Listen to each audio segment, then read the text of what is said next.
I don't know. I'd rather not comment on that because I have a lot of friends who are involved in it. I don't want to piss somebody off. Oh, well, of course. No, I don't want you to piss anybody off either, but it just seems to me like you're very independent and you don't want to lean on anybody. Like Melissa said at the beginning, you didn't even necessarily want this fundraiser campaign, but here it is. Yeah. I still don't want it. Well, we understand that, but it is. He wants it, but he needs it. Is what he's trying to say. It's tough to pay those bills. And I want to plug that address again, GoFundMe.com/ProWrestlerSabu. We encourage everybody to help out. And Melissa, I actually want to direct this next question to you, if that's okay. You mentioned the tough road for bodybuilders getting into pro wrestling and making that transition successfully. And recently we've seen Dana Brooke make that transition from bodybuilding, being discovered at the Arnold Classic, getting into NXT. Yeah. Do you feel like maybe you came along too early and you could be in Dana Brooke's position now if you'd come along just a few years later? No, not necessarily. I think I don't personally know her. I think a lot of wrestling is knowing the right people and preparing properly for it. Like when I got involved in wrestling, I didn't even know who Kevin Kelly was at the time. Like I actually had him on the phone with me because a friend knew him, and I just remember him. I thought the place to go was Killer Kowalski. Like, I kind of, I didn't have any coaching or know the right people. Like, I probably said the wrong thing at that particular time when he suggested Kentucky, Louisville, Kentucky, 'cause that was a developmental at the time. And at that particular time, I didn't know it. Like, I sort of looked at wrestling and thought it looked exciting, and I'd always been more athletic than just bodybuilding. I played tennis when I was a teenager. So I was kind of more like athletic than just bodybuilding. Bodybuilding's sort of more of like a body art. It's not necessarily really athletic. It's more about shaping your body a certain way. And, I miss being athletic, but, I think with Dana, she obviously has a really good look and a lot of, I think actually now, there is a stronger connection now than for sure when I was, trying to do really well in wrestling. There's a much stronger connection between the two businesses now. So, maybe you could be right. I don't really think about the past per se, you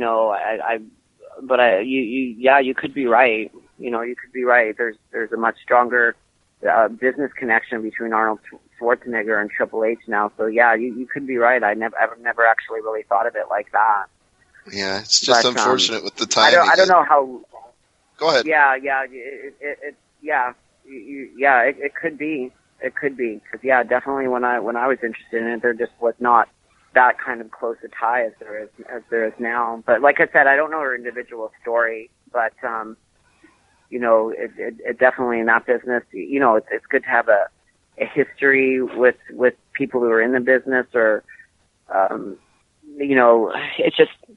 It's good to have other things behind you. I mean, I just came by myself, and I'm very used to doing things on my own without, necessarily people behind me or in my corner. That's just how I've always done everything. Like when I got into bodybuilding, I didn't know anybody. I didn't know any of the judges. I didn't know any of the magazine people. For me, I got in shape and then suddenly I was doing a lot of magazine shoots and then I won my first professional show and, the idea of politics, as they say, I had no comprehension of it, but nowadays that's pretty much everything, politics in pro wrestling is way worse than it is in the fitness industry, though, like way worse. But I know Dana's doing really well. I'm not. I think she did. I don't know what class she's in. When I was competing, there was fitness and bodybuilding, and of course nowadays there's I think 5 different classes. I don't know if she did figure or physique. I know she didn't compete in bodybuilding. She may have done figure, I think, which is it's fairly muscular, anyways. I'm not sure how muscular.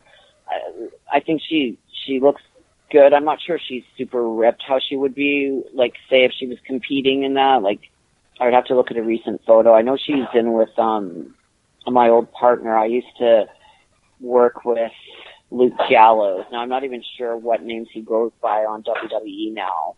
He goes by Doc Gallows now. Oh, yeah. Okay, yeah. So what's the name of the group he's in with? I know she just got added the club. to that, right? Yeah, they're in the club, and she's part of the club. Okay. But anyway, yeah, I just heard about that. I wanted to ask you right. one other question. Might have been a matter of timing. Right. If I can ask you one more question about your career, there's another friend of ours from this show that we've had on several times and has his own show as well. It's the Star Maker, Kenny Bolin. And I know for a while you were the head of security for Bolin Services, so I just thought if you could share with our listeners some of your memories of that time. Well, Kenny Bolin he's a lot of laughs. He's a fun guy to hang out with. But, I have really good memories of being at OVW. You know, retrospect, when I think about it now, like, you know, I really look back at that time as a great time. Like, you know, Mickey James was training at that time, and, you know, a lot of the times I was bodyguarding Jillian Hall. She had a feud with Mickey James, and, you know, there's just a lot of good people there. Dolph Ziggler, of course, is still on TV. He was there, and I'm trying to remember who else. It was quite a few years ago, and you know, Kenny was always a lot of laughs, and he'd find a lot of ways of getting free meals. Yes, that sounds like the Kenny we know and love. He's very good at saving money. But yeah, yes. OVW is great. I really enjoy it anytime I get back into the area. You know, and we had a show in Indiana the other day, so we drove through Louisville or right close to it. Of course, we were, you know, kind of, when you're on the road going to shows, you don't really get a lot of time to slow down and sightsee, but, you know, OVW was great. I really enjoyed it there. And, you know, Rip Rogers was the coach back then. He was a great teacher. I mean, you know, very, very old school, a lot of early mornings, you know, but, a lot of drills, but it was good. You learned what you were doing, and it was clear cut. And, you know, Rip had a background in bodybuilding himself, so he was always really nice to me. And, you know, they were good times. They were really good times. And Rip is about as straight as But yeah, definitely say hello to Kenny for me. Say hello to Kenny for me. Will do, absolutely. We love Kenny around the show, and I know he's had some health problems too, and has spent some serious time working through those this year. So we always wish our well regards to him, whether he's on the air or not. We're in his corner forever because he's been a very fun guest on our show, and you've been very fun too. And it's been our honor and pleasure to have both you and Sabu on tonight. And before we let you go, I want to give you a chance to plug upcoming dates, appearances, so more fans can get out and see you both and know that the love is still there and that they can still support him by donating and buying stuff when they see him. Well, thank you very much. Okay, well, let him get busy in the kitchen, but let's plug upcoming dates before we let you go. I know you said Arizona, but what else? Let's see. We've been really taking it easy on, so this weekend we're just relaxing. 9/10, Arizona. I'm confirming all that shortly. We got some benefits coming up. I think the most definite things, because I don't have my books in front of me, but you can find it on the Twitter, Facebook. We're in Northern California on 14th and 15th. We're in the Northern California of September. 23rd, 24th, we're in the Carolinas for big time wrestling. What else do we got? October 15th to 16th. 16 is the PWS. That's what I know. Yeah, 15 and 16 up in the New York area. Sabu was actually wrestling a guy I beat. Years ago, I used to wrestle men a lot. I beat this guy called Joey Janela. Actually, it's pretty funny. Sabu's going to be wrestling him on the 15th. I think it's Impact Championship Wrestling. We got a lot. I don't have my day planner in front of me, but he ends up getting booked all the time. It's incredible that, you know, he hasn't been on TV in a few years, but Sabu keeps incredibly busy. He's, you know, that much in demand, which is, you know, it's fantastic. It's really great working with him. I started working with him about 2 years ago, and as a Genie. So I'm not wrestling so much anymore. But I'm definitely still open to it. Yeah, Sabu didn't want me to get hurt, so he's more happy with him wrestling, and, you know, I throw him because I don't want her to. Yeah, some people think I'm just trying to be lazy, whereas, you know, I've wanted to wrestle. Sabu prefers that I specialize. He wanted me to specialize as his manager instead of doing all kinds of different stuff. And I definitely miss wrestling, but I understand the point. but I might pick up a few days while he's recovering. You know, kind of gives me a chance to get back in there, get rid of the ring rust. But yeah, so 23rd or October 22, 23. We're up in Pennsylvania, and that's all on our Twitter. You know, I mean, he honestly gets so busy, it's hard to keep stuff straight. But we also have some benefits coming up. I used to work at a place called NWA Anarchy down here, where I also had a big wrestling guys. It was a fun. You know, of course, that was originally NWA Wildside. That turned out a lot of stars out of there. Let's see, we're going to have a benefit for Sabu. We'll have another benefit for him. I believe Ian Rotten's going to do one for him pretty soon. There'll be one up at a place a promotion I used to wrestle up in Chicago Heights. So they want to do one. Probably that's going to be around September 25th. But, you know, there's a lot of stuff going on. Just, you know, check our Twitter and our Facebook pages. And we have a new website coming out very soon. I believe it's called Sabu and SuperGenie.com.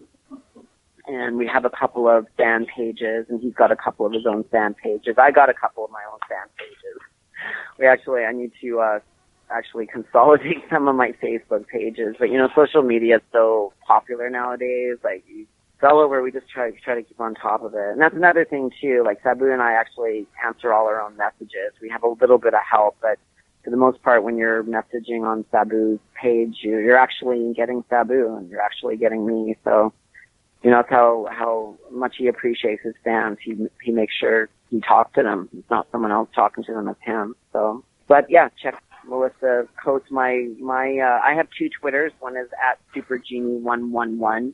The other one is Melissa L. Coates. And Sabu has two, but he uses his Terry Brunk one more often than he uses his Sabu one. Yeah, so that's it.